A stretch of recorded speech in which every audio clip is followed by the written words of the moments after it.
오늘 본문에는 여호와께서 아수르와 바벨론과 블레셋을 심판하시면서 하나님께서 역사를 통치하시는 분인 것을 보여주고 있습니다.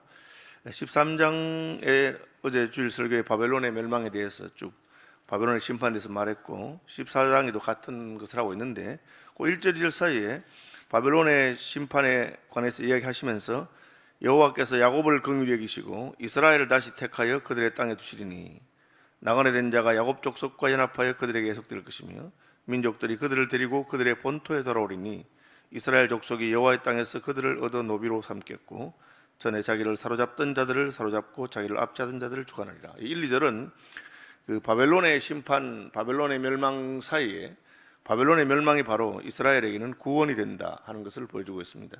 제가 어제 여호와의 날에 대해서 말씀드렸는데, 여호와의 날은 한편으로는 심판의 날이고 다른 한편으로는 구원의 날이 됩니다. 하나님을 의뢰하고 섬기던 자들, 고통당하던 자들에게는 하나님의 구원의 날이 되며, 반대로 하나님을 대적하여 강포를 행하고 악을 행하고 하나님을 무시하던 자들에게는 심판의 날이 될 것입니다. 그래서 1, 2절을 보면은 바벨론의 멸망과 이스라엘의 구원이 연결되어 있는 것을 볼 수 있습니다. 오늘 본문에는 바벨론뿐 아니라 아수르 그리고 블레셋의 멸망도 함께 말하고 있습니다. 첫 번째로 이 본문의 내용은 하나님께서 이 모든 역사의 주관자이시다 하는 것입니다.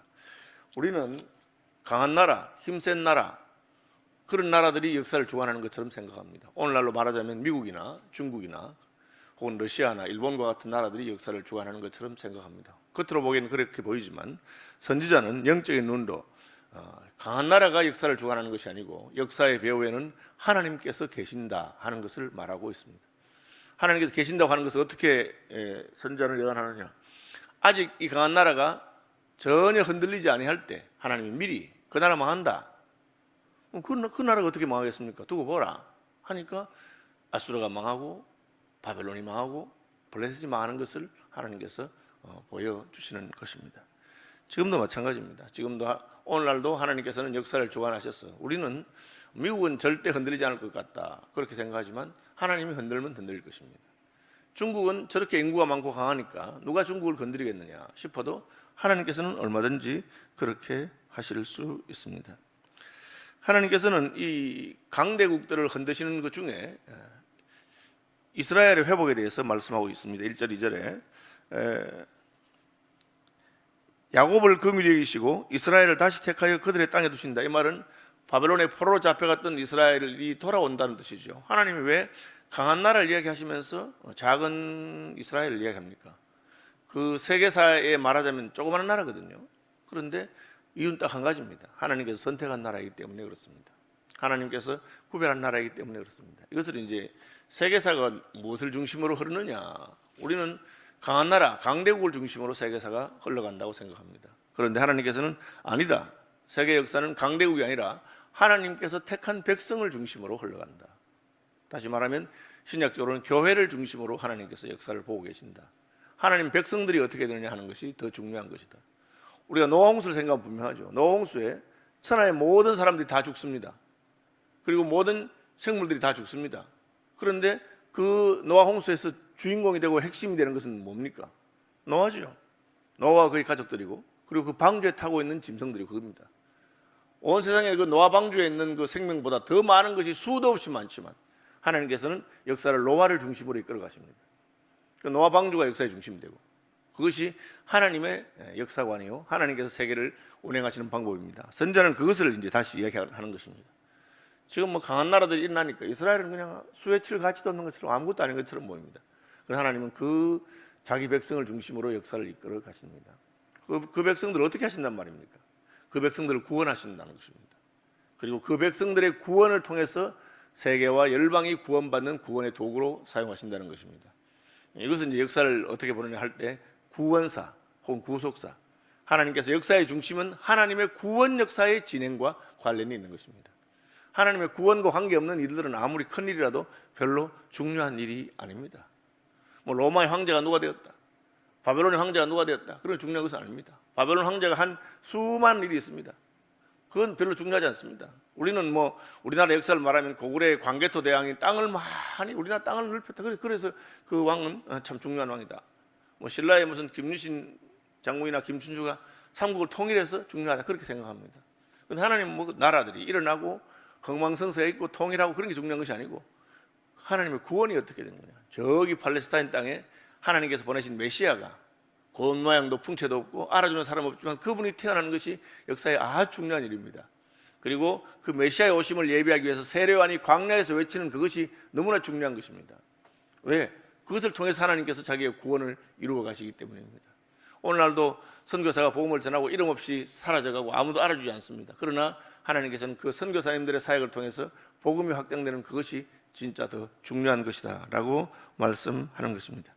그래서 역사의 중심은 역사를 이끄시는 분 하나님이시고 그 역사의 배후에는 교회를 중심으로 하나님의 구원을 중심으로 그렇게 이끌어간다 하는 것을 말하고 있습니다. 그리고 그 구원과 관련해서 바벨론이 어떠하냐, 하나님께서 자기 백성인 이스라엘, 신약으로 말하면 교회를 어떻게 연단하시고 또 깨닫게 하시고 회개케 하시기 위해서 때로는 바벨론 왕을 들어서서 치시기도 하시고 그렇게 합니다. 그것을 모르고 왕들이 교만해서 이거 뭐 참 내가 이렇게 강한 제국의 황제구나, 천하에 누가 나와 같은 자가 있겠느냐 하니까 하나님 바로 쳐버립니다. 그것이 그 다니엘서에 나오는 것이죠.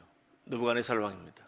느부갓네살 왕이 그 자기의 나라의 강함과 그것에 취해가지고 참 천하에 나와 같은 황제가 어디 있겠느냐 할 때 하나님이 바로 그의 마음에 들어가서 그의 마음에 짐승의 마음을 주었습니다. 그는 바로 자기가 손 줄 알고 그날부터 풀을 뜯어먹으면서 삽니다. 왕이 벌거벗고 다닙니다. 그럼 어떻게 되겠어요? 그 아무리 왕이라도 우리 식으로만 미친 거죠. 그러니까 그를 별궁에 유폐하고 그 길로 그는 왕이 되지 못합니다. 그러다가 또 하나님께서 다시 어느 날 갑자기 그의 머릿속에 맑은 정신이 돌아오도록 합니다. 그리고는 그가 상천하지에 이 우주를 다스리는 하나님 따로 계시는구나, 그렇게 하나님께서 그것을 하신 것입니다. 뭘 보여주는 겁니까? 그냥 어떤 왕이, 큰 나라의 왕이 잠깐 동안 미쳤다가 돌아왔다, 그 에피소드를 말하는 게 아닙니다. 그 일의 배후에 하나님께서 강한 자도 약한 자도 강한 나라도 다 통치하시는 것이다, 그것을 말하고 있습니다. 우리가 평안이 있는 것은 하나님께서 우리에게 평안을 주셨기 때문입니다. 오늘이라도 하나님께서 우리 건드리면 잠깐입니다. 머리 하나 건드리면 사람 이상해지는 거 아닙니까? 그럼 그 길로 자기는 이날까지 이루는 모든 것이 다 우습게 되고 마는 것입니다. 하나님께서는 역사를 주관하시는 분이신 것을 기억하시길 바랍니다. 1, 2절엔 바벨론의 심판 가운데서 그 심판은 유다와 이스라엘을 구원하기 위해서 하나님께서 너희를 돌이키실 것이다. 너무 큰 나라하고 붙었으니까, 너무 큰 나라에서 멸망했으니까 이 소망이 없는 것처럼 보였습니다. 여러분 지금은 우리나라도 많이 잘 살아서 일본하고 지난해나 비슷하다고 생각하지만 조선이 일본에게 병합당할 때는 상대가 안 되는 나라였어요. 그 일본이 가지고 있는 그 조총이라는 신무기는 그냥 중국하고 러시아하고 다 전쟁하고 남을 정도로 아주 무기 많았습니다. 우리는 기껏해야지 그에 비하면 상대가 안 되는 그런 무기라든지 군사라든지. 그러니까 힘이 없으니까 바로 병합당한 겁니다. 그리고 조선이 독립운동 하신 분들 많고 만세운동 했지만 그것 때문에 우리가 무슨 광복이 될 가능성이 전혀 없었어요. 여러분 역사를 공부해 보시면 알 겁니다. 참 우리 선조들이 참 장하고 그야말로 독립선언서 외치고 그냥 만세운동하고 했지만 다 잡혀가서 죽는 겁니다. 실제로 1910년에 대한제국이 병합되고 1919년에 9년 만에 전국적으로 만세운동 불렀어요. 그러나 9년 만에 만세운동 부르고 그 뒤에 어떻게 됩니까? 여전히 그냥 20몇 년 동안, 거의 30년 가까이 압절당한 겁니다. 힘이 없으니까 그냥 만세만 부르고 만 거예요. 어떻게 해방이 됐습니까? 하나님 역사에 개입하신 것입니다. 그럼 멀쩡한 일본이 왜 그냥 전 세계를 대상으로 전쟁을 선포하고 전쟁했겠습니까? 될 줄 알았죠. 하나님이 그 일본의 장군들이라든지 일본의 천황이라든지 그 관계된 사람들의 마음속에 우리가 힘이 세니까 이제 더 조선이나 청나라나 그 정도로 만족하지 않고 더 잡아먹어야 되겠다, 그런 마음 준 겁니다. 왜? 그럼 망하게 하려고 그렇게 한 겁니다. 그래서 전쟁하다가 2차 세계대전에 패하고 우리 힘으로 독립한 거 아닙니다. 일본이 패하는 바람에 독립된 것이죠. 우리 힘으로 우리가 만약에 해방됐으면 왜 우리가 남북을 갈라서 했겠습니까? 우리만이 그렇게 된 겁니다. 여러분, 있을 수 없는 일이 일어났죠. 그 배후에 누가 있습니까? 하나님이 있습니다. 일본은 신사참배 반대하는 한국의 많은 그리스도인들을 감옥에 가지고 8월 17일 날 처형했다고 날짜 받아놨습니다. 그런데 하나님이 긍휼을 베푸시고 8월 15일 회방이 임하도록 그렇게 하시는 것입니다. 역사의 배후에 하나님이 계십니다. 하나님은 누구를 중심으로 역사를 운행하십니까? 자기 백성들을 중심으로, 예수 믿는 사람 중심으로. 그것이 교회사고 그것이 구원사입니다. 우리는 아무것도 아닙니다. 그러나 우리 뒤에는 크시고 위대하신 하나님께서 계시는 것입니다. 하나님이 왜 바벨론을 심판하시고 아수르를 심판하시고 블레셋을 심판하십니까? 어제 제가 주일 설교에도 말했죠. 세 가지입니다. 첫째는 죄악입니다. 죄악이 관영하기 때문에 하나님께서 참고 계십니다. 또 봐줍니다. 혹시라도 회개할까. 그러나 계속해서 악의 악을 더하고 죄의 죄를 더하면 하나님이 마침내 하나님이 심판하십니다. 그럼 교만입니다. 죄를 지으면서도 애통해야 하는 마음이 없습니다. 다윗도 죄를 지었습니다. 그러나 다윗은 선지자의 책망을 들을 때 겸손하게 납작 엎드리고 회개하고 애통했습니다. 하나님 잘못했습니다. 교만한 자는 죄를 책망받으면 기분 나쁘게 생각합니다. 나만 그러나? 왜 나만 보고 그러느냐? 혹시 여러분 설교를 듣다가 하나님께서 말씀으로 나의 죄악을 지적할 때 여러분 기분이 나쁘십니까? 망할 징조입니다. 우리가 범죄할 수도 있고 실수할 수 있습니다. 그러나 하나님 책망하면 아이고 하나님 잘못했습니다. 아이고 하나님 잘못했습니다. 전 나쁜 놈이 용서해 주십시오. 그게 바로 구원받을 길입니다. 교만한 것이죠. 그리고 교만하고 그다음 마지막에 어디 갑니까? 강포합니다. 남들에 대해서 함부로 대합니다. 그것이 어제 바벨론에 대해서 하나님께서 말씀하신 심판의 이유입니다. 죄악과 교만과 강포합니다. 똑같습니다. 자기의 수단과 자기의 목적을 위해서, 나라로 말하자면 일본이 마지막에는 우리나라의 교회당 예배당 종까지 다 가져갔습니다. 전쟁 무기 만들려고. 그 성도들이 진짜 헌금해서, 그 당시에는 시계가 없으니까 종 치는 거, 근데 그거 빼서. 우리 여러분 신대원에 가보면 그 오래된 종, 옛날 시골교회 있던 종 하나 갖다 놓은 거 볼 거예요. 그래서 그 종은 왜 안 뺏겼느냐? 땅에 묻어 놓은 겁니다. 다 교회당 종을 가져가니까. 그래서 성도들이 언젠가는 해방이 되면 이거 마음대로 치려고 묻어 놓은 건데, 해방될 희망이 있었습니까? 없습니다. 그러나 하나님께서 보시고 이것들이요, 보자 하니까 예배하기 전에 동방요배라 그래서 태양이 동쪽에 뜨니까 동쪽을 향해서 절하고 예배하라고, 학생들에게 수업하기 전에 신사에 가서 신사 참배하고 와서 하라고, 그런 것을 시켰습니다. 해도 너무한 것이죠. 하나님께서 보고 계시다가 너의 강포한 것을, 교만한 것을 치신 것입니다. 그게 살다 보니 그런 일이 났지, 그게 꼭 하나님이 했다고 할 수 있느냐. 그래서 하나님께서는 우리 안희숙 여사 같은 분 통해서 일본 국회에 가서 회개하지 않으면 하나님께서 불심판하실 거라고. 무슨 불심판? 불심판이라는 게 무슨 20세기 그런 얘기가 됐는데, 그죠? 원자폭탄 2방 딱 떨어지니까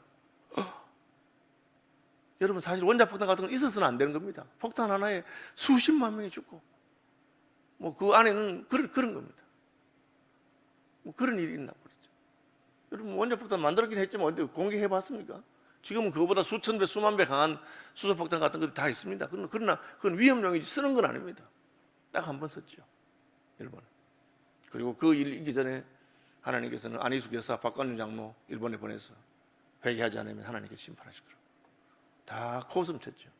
이상한 조선에 망한 나라에 힘도 하나도 없고 2등 국민이 무슨 이야기하고 있는 거예요? 그것도 예수 믿는 놈들이 신사 참여도 안 하고 그랬는데 하나님께서 하신 것입니다. 왜? 하나님이 역사를 주관하시는 분이기 때문에 그렇습니다. 하나님은 교만한 자를 심판하시고 죄인을 심판하시고 강포한 자를 심판하시는 분이신 것입니다. 실제로 역사상 하나님의 이 심판은 반복해서 이루어지는 것처럼 보입니다. 제가 아까 느부갓네살 왕 이야기했죠. 그 다음에 벨사살 왕입니다. 벨사살 왕은 예루살렘 성전에서 가져온 그릇들을 가지고 취하니까, 야, 그 하나님의 전에 바친 신에게 음식을 내는 그 그릇 한 가져와라. 내가 신 아이가, 내가 그 그릇을 한 잔 하겠다고 딱 하는데 하나님께서 진노하셨습니다. 손가락이 벽에 탁 나타나서 메네 테겔 우바르신 딱 글을 쳤습니다. 그러니까 왕이 벽에 손이 나타나서 글을 쓰니까 너무 놀라가지고 하니까, 저게 무슨 뜻이냐? 다니엘이 해석합니다. 왕이요, 하나님께서 당신을 달아보았는데 니 끝났다.